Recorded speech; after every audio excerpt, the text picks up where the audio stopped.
Hi hello friends, welcome back to our channel YMSC family life style.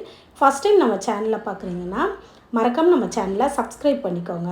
அப்படி பக்கத்தில் இருக்கிற bell ஐக்கானையும் click பண்ணிவிட்டு ஆல் ஆப்ஷனை கிளிக் பண்ணிக்கோங்க.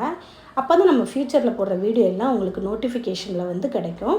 இப்போ நம்ம இன்றைக்கி என்ன வீடியோ உங்கள்கிட்ட நான் ஷேர் பண்ணியிருக்கேன்னா, பட்டர் பீன்ஸ் வச்சு காரக்குழம்பு தான் நான் எப்படி செய்கிறதுன்னு உங்கள்கிட்ட ஷேர் பண்ணியிருக்கேன். இந்த பட்டர் பீன்ஸ் சூப்பராக இருக்கும். பார்த்துக்கோங்க, குழம்பு வச்சோன்னா முட்டை மாதிரியே தான் இருக்கும். நல்லா அவிஞ்சதுக்கப்புறம் இது சாப்பிட்றதுக்கு நல்லாயிருக்கும். பிரியாணி இந்த மாதிரி ஐட்டத்துக்கு கூட இது நல்லாயிருக்கும். பார்த்துக்கோங்க. இப்போ நம்ம அடுப்பில் ஒரு கடாய் வச்சுக்கோங்க. நம்ம இதுக்கு நான் என்னென்னலாம் இன்க்ரீடியன்ட் எடுத்திருக்கேன்னா, சின்ன உள்ளி ஒரு 10-15 இது எடுத்திருக்கேன். அதுக்கப்புறம் ஒரு கைப்பிடி அளவு பட்டர் பீன்ஸு, கொஞ்சம் கருவேப்பிலை, கொஞ்சம் ஒரு 5-6 பல் பூண்டை சதைச்சி எடுத்து வச்சுருக்கேன். 1க்கு 2 சதைச்சி எடுத்து வச்சுருக்கேன். ஒரு 2 சின்ன சைஸ் முருங்கைக்காய், 3 நல்ல பழுத்த தக்காளி எடுத்திருக்கேன். பார்த்துக்கோங்க, அதுதான் நல்லாயிருக்கும். அதனால் நான் பழுத்த தக்காளியும் எடுத்திருக்கேன். இப்போ எனக்கு சட்டி சூடாயிருச்சு. இப்போ நான் செக்கில் ஆட்டின தேங்காய் எண்ணெய் ஊற்றிருக்கேன். நீங்கள் எந்த எண்ணெய்னாலும் ஊற்றிக்கோங்க. பாமாயில்னாலும் ஓகே, ரீஃபைன்னாலும் ஓகே. நம்ம இந்த எண்ணெய் தான் ஊற்றணும்னு இல்லை.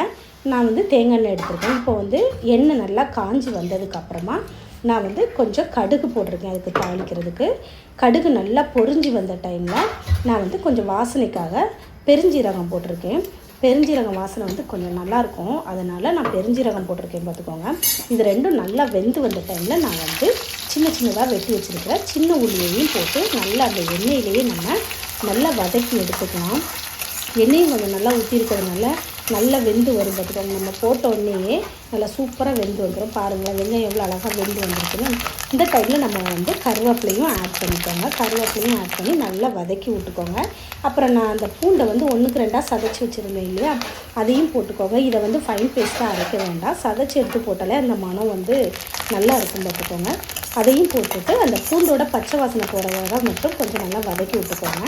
அதுக்கப்புறம் நான் வெட்டி வச்சுருக்கிற அந்த பழுத்த தக்காளியை நான் சட்டியில் போட்டுக்கிறேன். இந்த பழுத்த தக்காளி நம்ம போட்டு செய்யும்போது சீக்கிரத்தில் அது நல்லா மசிஞ்சு வந்துடும். பார்த்துக்கோங்க, காயாக இருந்தால் ரொம்ப நேரம் வெயிட் பண்ணோம். பழுத்த தக்காளினா இன்னும் அதனுடைய அந்த சாரெல்லாம் நல்லா இறங்கி வரும்.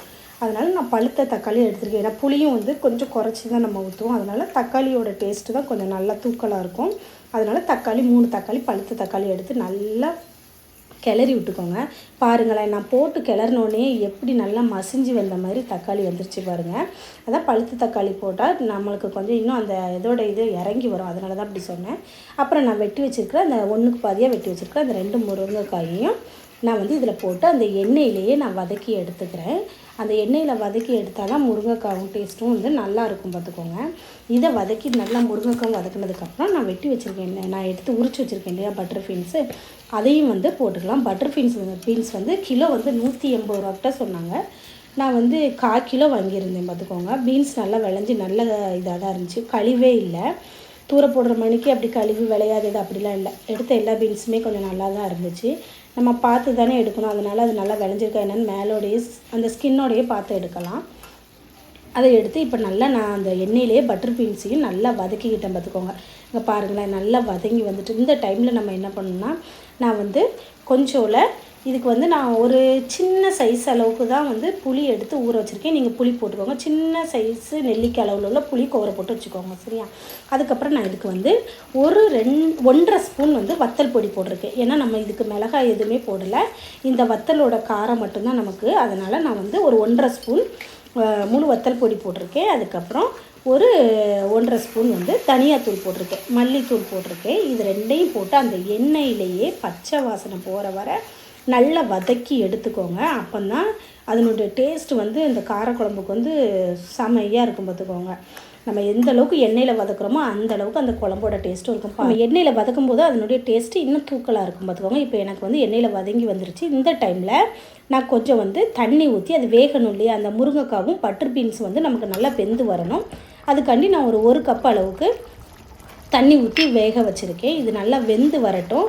இது வெந்து வர்ற டைமில் ஒரு கொதி வந்ததுக்கப்புறம் இந்த குழம்புக்கு தேவையான ஒரு ஸ்பூன் அளவுக்கு உப்பு போட்டுக்கோங்க. அந்த முருங்கைக்காய் அந்த பட்டர் பீன்ஸ்க்கெல்லாம் கொஞ்சம் உப்பு பிடிச்சா கொஞ்சம் இன்னும் நல்லாயிருக்கும்.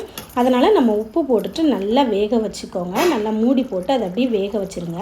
அதுக்கப்புறம் நான் வந்து ஒரு சின்ன சைஸ் அளவு நெல்லிக்காய் எடுத்து நான் புளிஞ்சு வச்சுருந்தேன், புளி வந்து கரைச்சி வச்சுருந்தேன் நெல்லி, அந்த இதையும் ஊற்றிட்டு நம்ம இப்போ வந்து உப்பு, புளிப்பு, காரம் எல்லாம் கரெக்டாக இருக்கான்னு செக் பண்ணிக்கலாம்.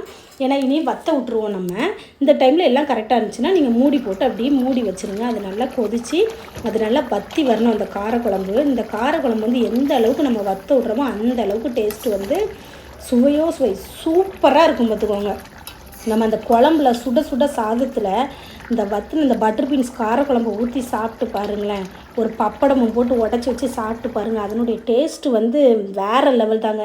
இங்கே பாருங்கள் எனக்கு எண்ணெய்லாம் பிரிஞ்சு எந்த அளவுக்கு ரெடியாகி வந்திருக்கு பாருங்கள். எவ்வளோ சூப்பராக இருக்குது பாருங்களேன். அந்த காரக்குழம்பு பாருங்கள், பார்க்குறதுக்கு எவ்வளோ அழகாக இருக்குது பாருங்கள். என்னெல்லாம் எனக்கு எண்ணெய் பிரிஞ்சு அழகாக பட்டர் பீன்ஸ் காரக்குழம்பு வந்து ரெடியாகி வந்துட்டு. இந்த வீடியோ பிடிச்சிருந்துச்சுன்னா லைக் பண்ணுங்கள், கமெண்ட் பண்ணுங்கள், ஷேர் பண்ணுங்கள். மறக்காமல் நம்ம சேனலை சப்ஸ்கிரைப் பண்ணிக்கோங்க ஃப்ரெண்ட்ஸ். நீங்களும் வீட்டில் இது போல் செஞ்சு பார்த்துட்டு இதனுடைய ஃபீட்பேக்கை நமக்கு கமெண்ட்டில் ஷேர் பண்ணுங்கள். தேங்க்ஸ் ஃபார் வாட்சிங்.